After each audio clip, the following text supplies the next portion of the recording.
ما حساسیت به دیسکانت سایه این کندل پریمیوم رو اینجا می‌بینیم. روی این کندل باز میشیم، یک عدم تعادل حجم داریم. ما تا سایه این کندل پریمیوم پایین میایم و اینجا ناحیه وسط اون سایه هست و ببینید چطور دقیقاً تا اونجا پایین میاد. پس نه تنها اینجا باز میشیم، بلکه به قیمت کلوز روز قبل برمیگردیم.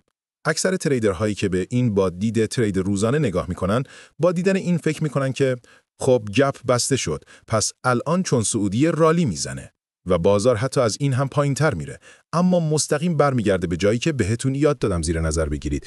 سایه این کندل‌های پریمیوم به زیبایی به ناحیه وسطش برخورد میکنه و بعد به سمت بالا ترید میشه.